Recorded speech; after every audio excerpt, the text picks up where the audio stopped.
అది పొరపాటు. కాబట్టి మీరు చట్టబద్ధంగా వ్యవహరించండి. రైట్. రావు గారు, ఇక్కడ ఒక వేఅవుట్ కావాల్సిందే.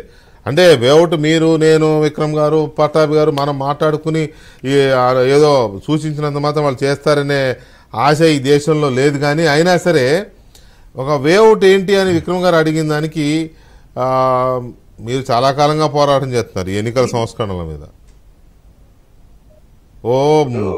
ఇల్లు వాళ్ళు గుల్ల చేసుకోవడం తప్ప పెద్దగా ఫలితాలు ఏమొచ్చినాయో నాకు పెద్దగా తెలియదు. కానీ రావు గారు, ఒక భయం అనేది లేకుండా పోయింది. ఇప్పుడు ఉదాహరణకి ఇప్పుడు రేపు చంద్రబాబు నాయుడు గారు, పవన్ కళ్యాణ్ గారు ఎలక్షన్ కమిషన్ మొత్తం ఇద్దరు కమిషనర్లు, సిఈసి ముగ్గురిని కలుస్తున్నారు కదా. అసలు అక్కడ సిస్టంలో ఆ కమిట్మెంట్ కానీ లేకపోతే తప్పులు లేకుండా చూడాలనే బాధ్యత కానీ లేనప్పుడు వీళ్ళు కలిస్తే ప్రయోజనం ఉంటుందా అనేది ఆలోచన. ఏం చెప్తారు?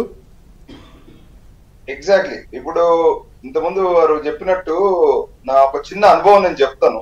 ఇలాంటి సిచ్యువేషన్ ఇప్పుడు అక్కడ ఉన్నటువంటి కమిషనర్స్ మీద ఆధారపడి ఉంటుందండి. నేను 2009 ఎన్నికల నిఘా వేదిక తరఫున నేను, కేజే రావు గారు మొత్తం ఆంధ్రప్రదేశ్ లో ఉన్నటువంటి 2009 ఎన్నికల ముందు మేము అన్ని జిల్లాలు, అన్ని రాష్ట్రాలు, కేంద్ర ఎన్నికల కమిషన్ మాకు ఇచ్చినటువంటి ఒక స్పెషల్ స్టేటస్, అంటే ఆయనకు ఒక అబ్జర్వర్ గా, నాకు ఒక ఎన్నికల నిఘా వేదిక తరఫున మా ఇద్దరికి మేము వెళ్ళి అక్కడ జరుగుతున్నటువంటి విషయాల మీద అప్పటికప్పుడు స్పాట్ మీద ఎంక్వైరీ చేసి వాళ్ళకి రిపోర్ట్ చేసేటువంటి ఒక బృహత్తరమైనటువంటి అవకాశాన్ని మాకు ఇచ్చినప్పుడు మేము దాన్ని సద్వినియోగం చేసుకొని ఆ రోజులలో ఎప్పుడైతే 50,000 బెల్ట్ షాపుల విషయంలో ఒక రిపోర్ట్ ఇక్కడ నుండి అన్ని పార్టీల తరఫున అపోజిషన్ పార్టీలో ఉన్న తెలుగుదేశం పార్టీ ఆ రోజు ఇచ్చినప్పుడు అక్కడ ఉన్న గోపాల స్వామి గారు మాకు ఒక దాని మీద ఎలాంటి చర్యలు తీసుకోవచ్చు అని చెప్పినప్పుడు మేము ఇమీడియట్ గా వారికి ఇక్కడ ఉన్నటువంటి బెల్ట్ షాపుల విషయంలో మేము గతంలో తీసుకున్నటువంటి ఒక ఆర్టీఐ అప్లికేషన్ రిపోర్టు 5,000 పైచీలకు అఫీషియల్ లైసెన్స్ షాప్స్ అంటే 50,000 బెల్ట్ షాపులు ఉన్నట్టుగా అక్కడ పేపర్ లో వస్తుంది. దీని మీద ఇమీడియట్ గా చర్య తీసుకోవడానికి ఎలక్షన్ కమిషన్ ఒక స్పెషల్ ఆర్డర్ ఇష్యూ చేయాలన్నప్పుడు ఇమీడియట్ గా వాళ్ళు ఇచ్చారు. ఇచ్చినప్పుడు 22 జిల్లాల్లో 3 రోజుల్లో వాళ్ళు ఫైల్ చేసిన అంటే కలెక్టర్స్, ఎస్పీలు ఫైల్ చేసినటువంటి యాక్షన్ కి ఇమీడియట్ గా బెల్ట్ షాపులు బంద్ అయిపోయాయి. అంటే ఎలక్షన్ కమిషన్ తలుచుకుంటే అన్ని పవర్స్ ఉంటాయి, అంత అంటే క్విక్ గా రియాక్ట్ కావచ్చు, అంటే న్యూట్రల్ గా ఉన్నటువంటి వ్యక్తులను కూడా వాళ్ళు వాడుకోవచ్చు. ఆ రోజులలో ఇలాంటి ఉదాహరణలు చాలా జరిగాయి. అంటే ఎలక్షన్ సమయంలో కూడా అవకతవకలు జరుగుతున్నప్పుడు మాలాంటి వ్యక్తులను కూడా వాడుకున్న సందర్భాలు మీకు గుర్తు చేస్తున్నాను నేను. అయితే ఇప్పుడు అక్కడ కూర్చున్నటువంటి ఢిల్లీలో కూర్చున్నటువంటి వ్యక్తుల మీద ఆధారపడి ఉంటుంది. ఆ వ్యక్తులు ఎంత స్ట్రాంగ్ గా ఉన్నారు, వాళ్ళ యొక్క చర్యలు, వాళ్ళు డైనమిక్ గా ఎంత డిసిషన్ తీసుకుంటున్నారు అనే దాని మీద ఆధారపడి ఉంటుంది. అక్కడ వాళ్ళు వచ్చిన విషయాన్ని, అంటే మీరు ఒక కంప్లైంట్ రేపు పొద్దున చంద్రబాబు గారు కానీ పవన్ కళ్యాణ్ గారు కానీ ఇవ్వగానే ఇమ్మీడియట్ గా దాన్ని ఫార్వర్డ్ చేస్తూ అక్కడ ఉన్న కలెక్టర్స్ కి వాళ్ళు ఫార్వర్డ్ చేస్తూ, వాళ్ళు ఒకవేళ యాక్షన్ తీసుకోకపోతే ఇమ్మీడియట్ గా ఆల్టర్నేట్ గా వాళ్ళు యాక్షన్ తీసుకోవడానికి వాళ్ళకి అన్ని అధికారాలు ఉన్నాయి. కానీ అక్కడ కూర్చున్నటువంటి ఎన్నికల కమిషనర్స్ ఎంత స్ట్రాంగ్ గా దీని మీద రియాక్ట్ అవుతారనే దాని మీద ప్రధానంగా ఆధారపడి ఉంటుంది.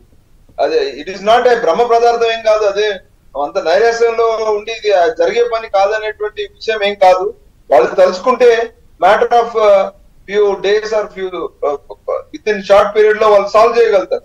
అక్కడ మీ గతంలో కూడా ఇలాంటి ఓటర్ నమోదు విషయంలో అవకతవకలు జరిగినప్పుడు కొంతమంది అబ్జర్వర్స్ ని అక్కడికి గ్రాస్ రూట్ లోకి పంపి ఆ ఓటర్ లిస్టులన్నీ కూడా వెరిఫై చేసి మళ్ళీ రిపోర్ట్ చేయమనేటువంటి సందర్భాలు చాలా జరిగాయి. ఇప్పుడు కూడా అలాంటి యాక్షన్ తీసుకునే అవకాశం ఎలక్షన్ కమిషన్ కు ఉంది. కాబట్టి క్విక్ గా ఒకవేళ రాజకీయ పార్టీలు కంప్లైంట్ చేస్తే పొలిటికల్ గా ఎదుందన్నప్పుడు న్యూట్రల్ గా ఉన్న వ్యక్తులను కూడా ఇన్వాల్వ్ చేయొచ్చు.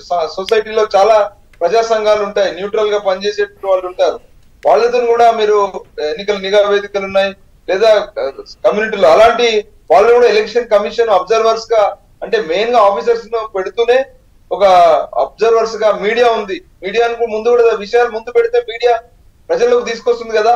ఇవన్నీ చేయడానికి ఎన్నో అవకాశాలు ఉన్నాయి. ఈ రోజు డిజిటైజేషన్, సోషల్ మీడియా కూడా చాలా యాక్టివ్ గా ఉంది.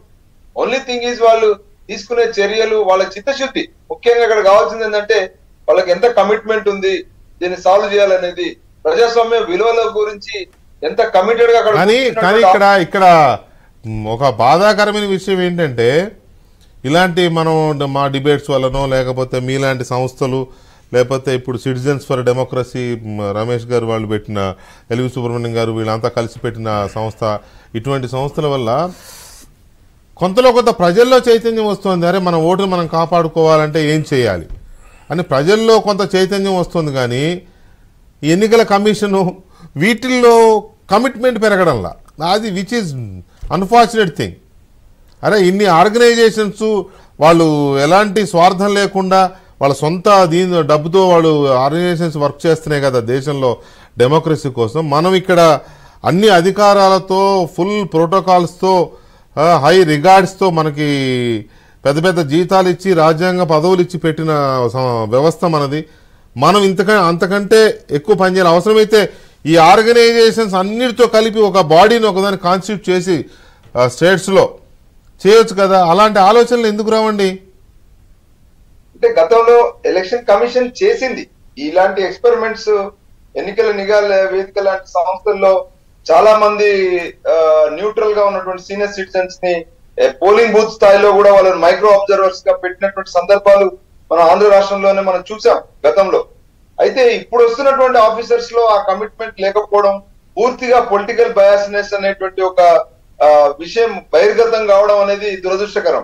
యాక్చువల్ గా ఆఫీసర్ అనేవాడికి ఆ కమిట్మెంట్, ఆ మినిమం సెన్సిటైజేషన్, తర్వాత రాజ్యాంగ విలువలు, తర్వాత ప్రజాస్వామిక విలువలు, ఓటర్ యొక్క సెన్సిటివిటీ కాపాడాలనేటువంటి అంశాల మీద పూర్తిగా ఆ సెన్సిటివిటీ తగ్గుతుందనేటువంటి ఒక భావన ఈ రోజు మన ప్రజాస్వామ్యంలో కలుగుతాం.